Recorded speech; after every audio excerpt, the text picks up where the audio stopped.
Good morning students. Today I am teaching you lesson number 6 of geography manufacturing industries. This is for 10th class. बेटा इस पहले paragraph में ये बताया गया है कि हरीश अपने पापा के साथ पेरेंट्स के साथ मार्केट में जाता है। दिवाली का फेस्टिवल होता है और वो अपने पेरेंट्स के साथ शॉपिंग करने के लिए जाता है। वो शूज़ खरीदता है, क्लॉथ्स खरीदता है। उसकी मदर जो है यूटेंसिल, शुगर, टी और दिया खरीदती है। दिया अर्दन लैम्प्स को बोलते हैं। हरीश ये ऑब्ज़र्व करता है कि मार्केट में तो बिकने के लिए चीज़ों का फ्लड आया हुआ है और वो कहता है कि अपने पेरेंट्स से कि इतनी सारी चीज़ें बाज़ार में कैसे बिकनी चली आती हैं। तो उसके पापा उसे एक्सप्लेन करते हैं कि जो शुगर है, शूज़ है, क्लॉथ्स है, ये तो मशीनें बनाती हैं लार्ज इंडस्ट्रीज़ में, और कुछ यूटेंसिल्स वगैरह, यूटेंसिल कहते हैं बर्तन बनाने के लिए स्मॉल इंडस्ट्रीज़ होती हैं। और कहते दिया बनाने के लिए तो आर्टिशंस होते हैं, इंडिविजुअल आर्टिशन, जो कि घर में ही उन्होंने लगा रखी होती है दिया बनाने की इंडस्ट्री। स्मॉल, बहुत स्मॉल, वेरी स्मॉल इंडस्ट्री। उसके बाद है ये डेफिनेशन है इसकी मैन्युफैक्चरिंग की, ये वन वर्ड में आ जाती है। Production of goods in large quantities after processing from raw material to more valuable product is called manufacturing. कहते हैं गुड्स की प्रोडक्शन लार्ज क्वांटिटी में करना और after processing from raw material से प्रोसेस करके एक वैल्यूएबल चीज़ बना देनी, उसको मैन्युफैक्चरिंग बोलते हैं। तो paper is manufactured from would. Paper जो है वो लकड़ी से बनता है। शुगर केन से बनती है। Iron and steel from iron और एल्युमिनियम फ्रॉम बायोक्साइड। एल्युमिनियम जो है वो बायोक्साइड से बनता है। उसके बाद है people employed in the secondary activities manufacture the private materials into finished goods. जो लोग सेकेंडरी एक्टिविटी में जो लोग एम्प्लॉयड हैं, काम करते हैं, लगे हुए हैं, वो manufacture the primary materials into finished goods. वो प्राइमरी मटेरियल को लेकर फिनिश्ड गुड्स में तब्दील कर देते हैं। जैसे मान लो प्राइमरी मटेरियल क्या हुआ आपका, गन्ना हुआ। अब उसको इंडस्ट्रीज़ में ले जाकर, सेकेंडरी सेक्टर में आती है ना सारी मैन्युफैक्चरिंग इंडस्ट्रीज़, तो इंडस्ट्रीज़ में लगाकर वो उसे फाइनल गुड चीनी बना देते हैं उससे। तो ये होता है कि प्राइमरी मटेरियल को फिनिश्ड गुड्स में बदल देना।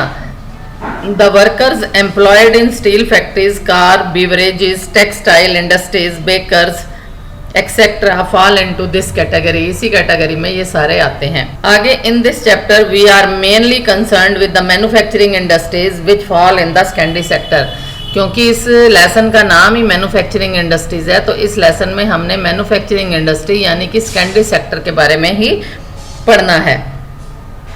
The economic strength of a country is measured by the development of manufacturing industries. कहते हैं जो इकोनॉमिक स्ट्रेंथ है एक देश की, वो कैसे नापी जाती है? वो नापी जाती है कि मैन्युफैक्चरिंग इंडस्ट्रीज की डेवलपमेंट क्या है। मैन्युफैक्चरिंग इंडस्ट्रीज की डेवलपमेंट क्या है, वो इकोनॉमिक स्ट्रेंथ एक कंट्री की, उसके द्वारा नापी जाती है। अब है आपके सामने इम्पोर्टेंस ऑफ मैन्युफैक्चरिंग। क्या इम्पोर्टेंस है मैन्युफैक्चरिंग की? ये पहला पॉइंट है इसका मैन्युफैक्चरिंग का, ये डॉट जो पहला लगा वो। Manufacturing industry not only help in modernising agriculture which form the backbone of our economy, they also reduce the heavy dependence of people on agricultural income by providing them job into secondary and tertiary sector। तो manufacturing industry का सबसे बड़ा जो point है, manufacturing sector is considered backbone of development in general and economic development in particularly mainly because. कहते हैं ये manufacturing industries जो हैं ये हमारी बैकबोन है डेवलपमेंट की, विकास की। इनके बिना विकास नहीं हो सकता। तो पहले पॉइंट में आप लिखेंगे कि मॉडर्न मैन्युफैक्चरिंग इंडस्ट्री जो है not only help in modernising agriculture. कहते हैं मॉडर्नाइज एग्रीकल्चर को किसने किया है? मैन्युफैक्चरिंग इंडस्ट्रीज़ ने। इतने बड़े बड़े ट्रैक्टर बना दिए, थ्रेशिंग मशीन्स बना दी, तो सारा काम मशीनों से होने लग गया, तो मशीनें पहुंच गई एग्रीकल्चर सेक्टर में। कहते हैं एग्रीकल्चर सेक्टर को मैन्युफैक्चरिंग इंडस्ट्रीज़ ने मॉडर्नाइज ही नहीं किया, जबकि हमारी इकोनॉमी की बैकबोन भी यही है। तो they also reduce the heavy dependence of people on agriculture. कहते हैं ये अब एग्रीकल्चर पर भी लोग ज़्यादा डिपेंडेंट नहीं रहते हैं। ये अब इनको जॉब मिलनी शुरू हो गई हैं सेकेंडरी और टर्टियरी सेक्टर में। ये फर्स्ट और सेकंड पॉइंट आप इसी में से बना लेंगे अगर 5 नंबर का क्वेश्चन आता है तो। पहला तो बना लेंगे कि इंडस्ट्रीज़ को मॉडर्नाइज किया है, एग्रीकल्चर को मॉडर्नाइज किया है मैन्युफैक्चरिंग इंडस्ट्रीज़ ने। दूसरा, लोगों को एग्रीकल्चर इनकम जो है उस पर हैवी डिपेंडेंस को उसने कम किया मैन्युफैक्चरिंग इंडस्ट्रीज़ ने, उनको सेकेंडरी सेक्टर में और टर्टियरी सेक्टर में जॉब्स देके। ठीक है जी। तीसरा पॉइंट आ जाएगा इसी में से आगे, industrial development is a precondition for eradication of unemployment and poverty from our country. कहते हैं जो इंडस्ट्रियल डेवलपमेंट हुई है इसने अनएम्प्लॉयमेंट को और पॉवर्टी को हमारे देश में कम किया है। आगे है export of manufactured goods expand trade and commerce. जो एक्सपोर्ट करते हैं मैन्युफैक्चरिंग गुड्स का, जो गुड्स फाइनल गुड्स बन जाती हैं उसका हम एक्सपोर्ट करते हैं जब दूसरे देशों में भेजते हैं। एक्सपैंड ट्रेड एंड कॉमर्स, तो उससे हमारा ट्रेड और कॉमर्स दोनों बढ़ता है। And brings in much needed foreign exchange, और मच नीडेड फॉरेन एक्सचेंज भी हमारे पास आता है। यानी अगर हमने अमेरिका को दिया है अपनी फाइनल गुड बना के तो वहाँ से हमें डॉलर मिलेगा, that is foreign exchange. Countries that transform their raw material into a wide variety of finished goods of higher value are prosperous। तो यानी जिनके पास कंट्रीज जो कि transform their raw material into wide variety of finished goods, कहते हैं जिन्होंने ऐसे देश जिन्होंने रॉ मटेरियल से एक फिनिश्ड गुड्स को हायर बहुत ज़्यादा वैरायटी में बना लिया है, of higher value are prosperous, और वैल्यू भी उनकी हाई है, वो खुशहाल हो गए हैं। India's prosperity lies in increasing and diversifying its manufacturing industries as quickly as possible। उसके बाद आ जाइए आप नीचे, agriculture and industry are not exclusive of each other. Exclusive कहते हैं अलग, इंडस्ट्री और एग्रीकल्चर अलग नहीं है, क्योंकि इंडस्ट्रीज में एग्रीकल्चर में माल पैदा होगा तभी इंडस्ट्री में बनेगा। शुगर एग्रीकल्चर करोगे, शुगर की क्रॉप बोओगे तभी शुगर इंडस्ट्री में आके शुगर बनाएगा, शुगर केन। कॉटन एग्रीकल्चर में उगाओगे आप और इंडस्ट्रीज में आके उसका कपड़ा बन जाएगा। They move hand in hand, ये हाथ हाथ चलती हैं, मतलब साथ साथ चलती हैं। तो for instance the agro industries in India have given a major boost to agriculture by raising its productivity. कहते हैं एग्रो इंडस्ट्रीज ने बहुत मदद की है एग्रीकल्चर में अपनी प्रोडक्टिविटी बढ़ाने की। They depend on latter for raw material and sell their products such as irrigation pumps, fertiliser, insecticide, pesticide, plastic and PVC pipe and machine and tools. ये फार्मर्स को कहाँ से मिलते हैं? सारे इंडस्ट्रीज बनाती हैं ये pump, fertiliser, insecticide, irrigation facilities, irrigation pumps, ये सब फार्मर को इंडस्ट्रीज बनाकर देती हैं। Thus development and competitiveness of manufacturing industry has not only assisted agriculturist in increasing their production but also made the production processes very efficient. In the present day world of globalisation of our industry needs to be more efficient and competitive. यानी कि इसमें आप बताएंगे कि in the present day Bharat जो है हमारा, इसका एक मिनट कहते हैं आज वैश्वीकरण के युग में, ये देखिए इस पैराग्राफ में, in the present day of world of globalisation, आज के वैश्वीकरण युग में हमारे उद्योगों को अति प्रतिस्पर्धा और सक्षम होने की आवश्यकता है।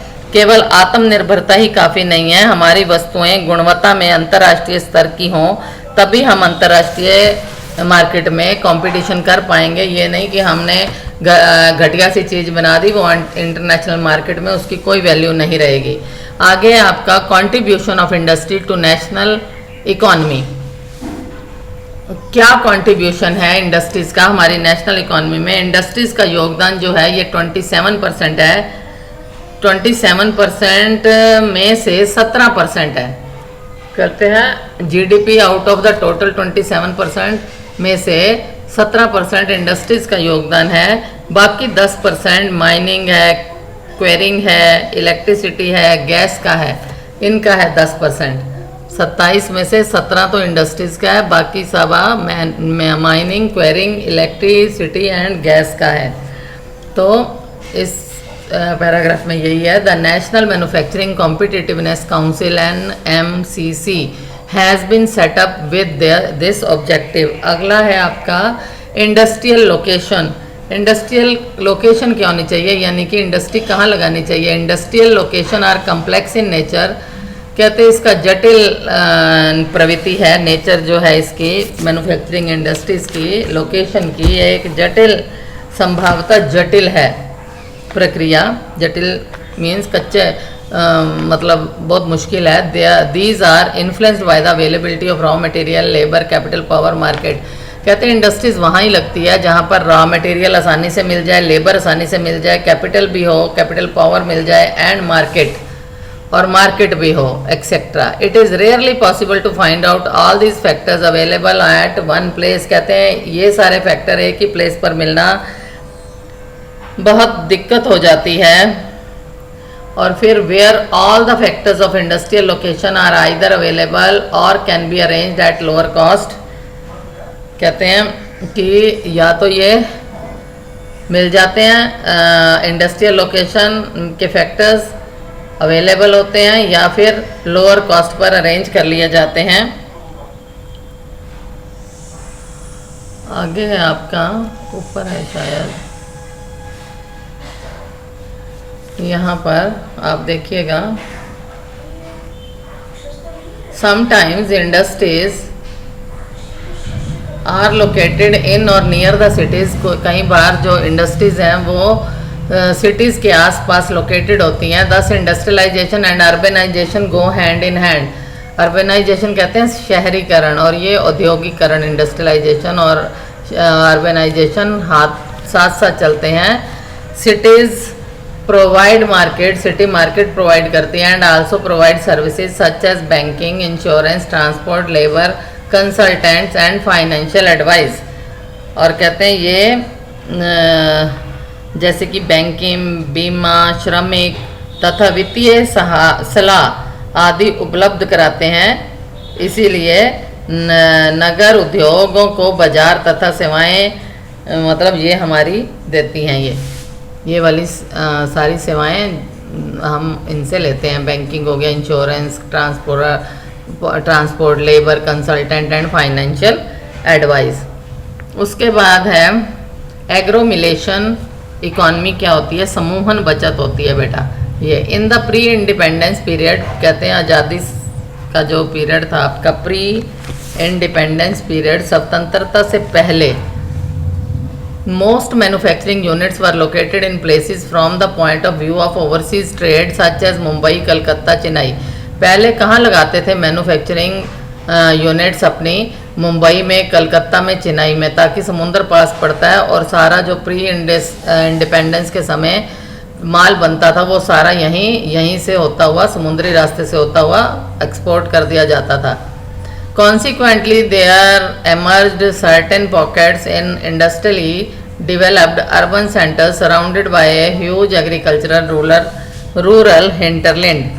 यानी कि परिणाम स्वरूप कुछ एक नगर औद्योगिक केंद्र के रूप में उभरे जो ग्रामीण कृषि, हिंटरलैंड कहते हैं, पृष्ठ प्रदेश से घिरे थे।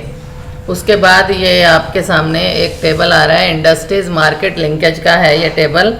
इसमें पहले लिखा हुआ है रॉ मटेरियल एंड ऑब्लिक और component parts, factors of production, land, labour, capital, entrepreneur, infrastructure, फिर नेचर, ट्रांसपोर्ट, फिर फैक्ट्री, फिर आउटपुट प्रोडक्ट्स, ट्रांसपोर्ट, मार्केट, और फिर इधर मनी। ये भी मनी का एरो दिया हुआ है। तो यानी कि इसका मतलब है कि सबसे पहले है आपका ये इनपुट्स, निवेश, कच्चा माल तथा ये क्या लिखा हुआ है, कंपोनेंट पार्ट्स। कंपोनेंट पार्ट्स कहते हैं उसके घटक। और फिर उत्पादन घटक कौन से हैं, कृषि है,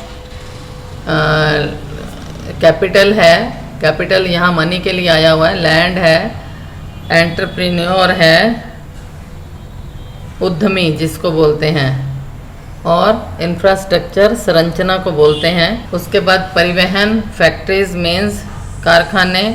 उसके बाद आउटपुट प्रोडक्ट्स, तैयार माल हो गया। फिर परिवहन, तैयार माल को कौन उठाएगा, दोबारा ट्रांसपोर्ट उठाएगा, ट्रांसपोर्ट मार्केट में पहुंचाएगा, मार्केट से मनी जनरेट होगी, मनी से फिर यही रॉ मटेरियल खरीद के फिर यही चीज़ें बनेंगी। तो ये आपका एक टेबल था। उसके बाद है the key to decision of the factory location in the least cost. कहते हैं किसी उद्योग की अवस्थिति का निर्धारण उसकी न्यूनतम उत्पादन लागत से निर्धारित होता है। Government policies and specialised labour also influence the location of industry. कहते हैं सरकारी नीतियों और निपुण श्रमिकों की उपलब्धता भी उद्योगों की अवस्थिति को प्रभावित करती हैं।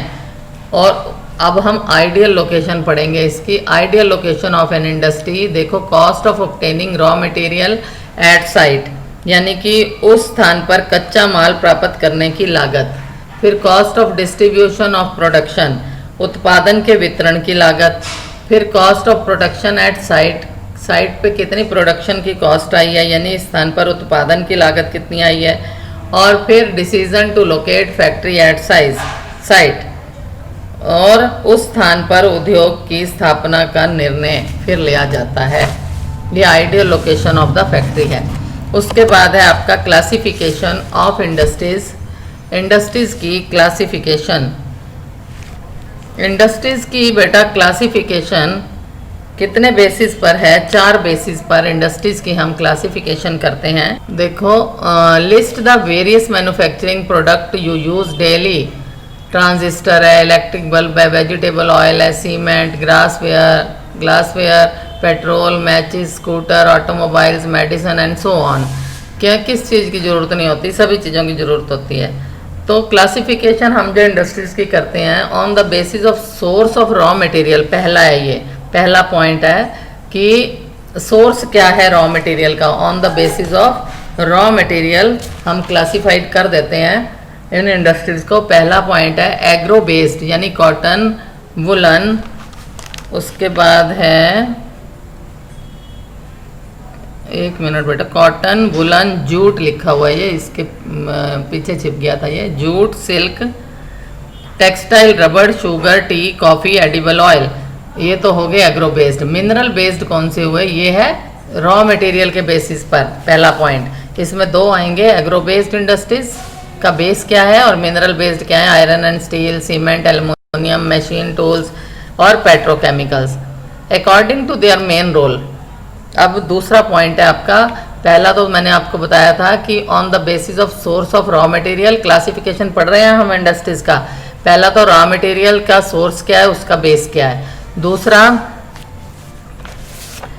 कि इसको आप कह सकते हो प्रयुक्त कच्चे माल के स्रोत के आधार पर। दूसरा है according to the main role, प्रमुख भूमिका के आधार पर। Basic or key industries are those which supply their product as raw material to manufacturing other goods, for example iron and steel and copper smelting and aluminum smelting।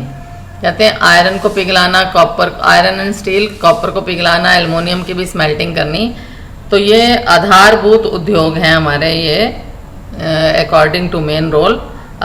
Basic or key industries कहते हैं आधारभूत industries. आधारभूत means वो जो किसी उसको material का वो आधार बनाते हैं। जैसे आयरन एंड स्टील आधार बनता है, खिड़कियां बनती हैं, दरवाजे बनते हैं, लोहे के कई चीज़ें बनती हैं। Copper smelting and aluminium smelting, जिस पर दूसरे उद्योग निर्भर करते हैं, उन्हें हम आधारभूत उद्योग कहते हैं। दूसरे उद्योग आयरन एंड स्टील पे, कॉपर पे, एल्युमिनियम पे डिपेंड करते हैं। उसके बाद है consumer industries. Consumer industry means उपभोक्ता उद्योग। दैट उपभोक्ता उद्योग क्या होते हैं, produce goods for direct use of consumers. कहते हैं ऐसी हुई वस्तुओं का उत्पादन जो कि कंज्यूमर जिसका डायरेक्ट यूज करता है। शुगर है, टूथपेस्ट है, पेपर है, स्विंग मशीन है, फैन है।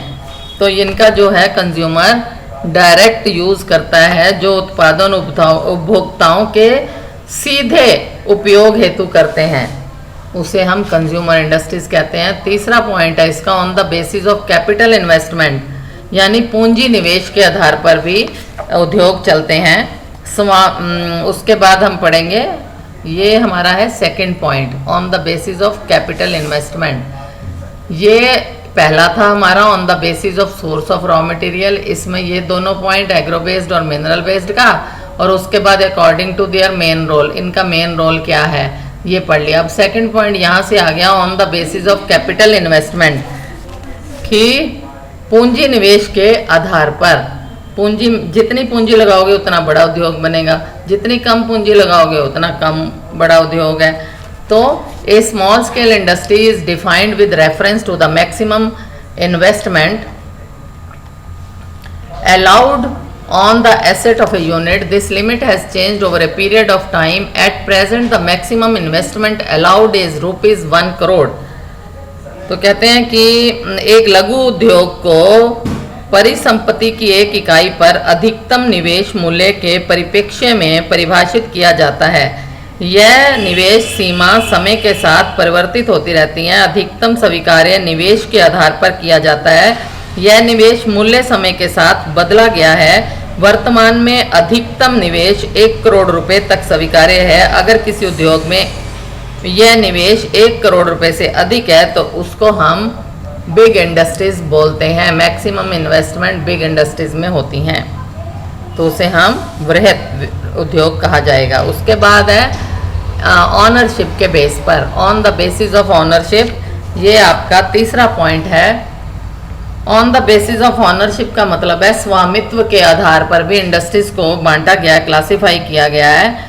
कि एक तो पब्लिक सेक्टर इंडस्ट्रीज होती हैं, यानी कि जो गवर्नमेंट की हैं, जैसे भेल है और सेल है। ये कई बार नाम आ जाते हैं, पब्लिक सेक्टर, भेल का बताओ पब्लिक सेक्टर इंडस्ट्री है, सेल का बताओ पब्लिक सेक्टर इंडस्ट्री है या प्राइवेट है।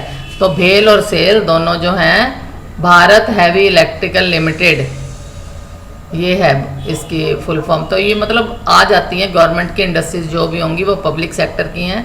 प्राइवेट इंडस्ट्रीज जो हैं जैसे टिस्को हो गया, टाटा की है ये TISCO, Bajaj auto limited, Dabur industries, ये सब प्राइवेटली चलाते हैं, यानी ओन्ड बाय और ऑपरेटेड बाय इंडिविजुअल और ग्रुप ऑफ इंडिविजुअल। या तो कुछ ग्रुप बना होता है लोगों का वो चलाते हैं, या एक आदमी की अलग ही होती है। टाटा ने अपने नाम से रखी हुई हैं, बजाज है, डाबर इंडस्ट्रीज हैं, तो ये प्राइवेट हैं। एक होती है बेटा joint sector industry. Joint sector industry जो होती है ये स्टेट गवर्नमेंट और कोई भी इंडिविजुअल पर्सन मिलकर लगाता है। Joint sector industries which are jointly run by the state and individual और a group of individual. Oil India Limited, OIL, oil से बना हुआ है, is jointly owned by public and private sector. कुछ होते हैं कोऑपरेटिव सेक्टर की भी इंडस्ट्रीज होती हैं। Cooperative sector industries are owned and operated by the producer or supplier of raw material. ये कौन लोग इसके ऑनर होते हैं? एक तो प्रोड्यूसर और एक सप्लायर जो रॉ मटेरियल का वो सप्लाई करते हैं। वर्कर्स भी होते हैं और या फिर दोनों, बोथ, यानी दोनों होते हैं। जैसे कि they pool in resource and share the profit of और लॉसेस, कहते हैं ये इकट्ठे चलते हैं और लॉसेस और प्रॉफिट को इकट्ठा ही शेयर करते हैं। जैसे कि such as the sugar industry in Maharashtra, the coir industry in Kerala. जैसे क्वायर इंडस्ट्री है क्वायर बनाने की, और महाराष्ट्र में है आपकी मैन्युफैक्चरिंग इंडस्ट्री शुगर बनाने की। अब फोर्थ पॉइंट है आपका based on bulk and weight of raw material and finished goods, यानी कच्चे एंड तैयार माल की मात्रा और उसके भार के आधार पर, कि कच्चे माल से आपने कितने बल्क में मात्रा तैयार की है उसकी, फिनिश्ड गुड्स की, और वेट क्या है उस रॉ मटेरियल का। तो इसमें क्या आ जाएगा? Heavy industries such as iron and steel की आ जाएगी, और लाइट इंडस्ट्रीज भी आ जाएंगी। Use light raw material and produce light goods such as electrical goods industry. उसके बाद देखिए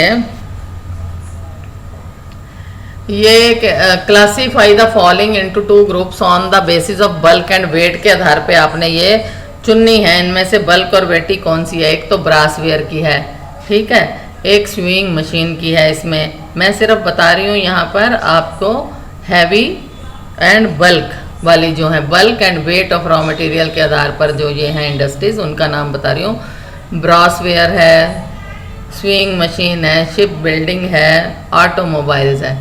बाकी तो ये छोटी छोटी ऑयल होगी, निटिंग नीडल्स होगी, fuse wire, watches, electric bulbs, paint, brushes, ये तो छोटी छोटी इंडस्ट्रीज होगी। बल्क और वेट के आधार पे swing machine, ship building, automobiles और ब्रासवेयर, ये 4 हैं। उसके बाद आ गई आपकी एग्रो बेस्ड इंडस्ट्रीज कौन सी हैं, यानी बेस्ड ऑन एग्रीकल्चर। कॉटन है, जूट है, सिल्क है, वुलन टेक्सटाइल है, शुगर है एंड एडिबल ऑयल है।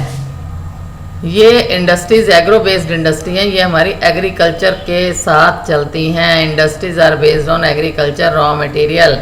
उसके बाद आप ये देखिए, आपका ये एक टेबल नुमा बनाया गया है। इसमें देखो बेटा, सबसे पहले है फाइबर प्रोडक्शन यानी कि रेशा उत्पादन। उसके बाद स्पिनिंग, धुनाई कताई जिसको बोल देते हो, वीविंग, निटिंग, बुनाई, डाइंग एंड फिनिशिंग, फिर उसका रंगाई करना और फिनिशिंग देना उसको, गारमेंट मैन्युफैक्चरिंग, वस्त्र विनिर्माण। उसके बाद रॉ फाइबर, कच्चा मटेरियल, यार्न, धागा, फैब्रिक, कपड़ा, और ये फिर गारमेंट बन गया, गारमेंट मैन्युफैक्चरिंग ने बना दिया।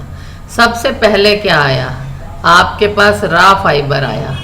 आपने फाइबर की प्रोडक्शन करी, आपने मान लो कॉटन आई, कॉटन की आपने फिर प्रोडक्शन करी। उसके बाद इसको धागे के रूप में स्पिनिंग की तो यार्न बन गया धागा, ठीक है। अब आपने यहाँ फाइबर प्रोडक्शन क्या की, मान लो कॉटन उगाई, कॉटन था आपका रॉ फाइबर। उसके बाद आपने कॉटन से स्पिनिंग करी, स्पिनिंग से क्या बन गया? यार्न, यार्न धागा बना तो आपने उसको वीव करके कपड़ा बना दिया, तो क्या बन गया? ये फैब्रिक, कपड़ा।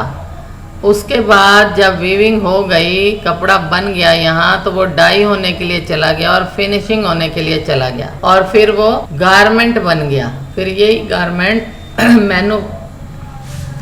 मैन्युफैक्चरर के पास चला गया बाजार में बिकने के लिए। अब हम पहली इंडस्ट्री जो है हमारी टेक्सटाइल इंडस्ट्री है, इसके बारे में वीडियो नंबर 2 में पढ़ाऊंगी। Thank you.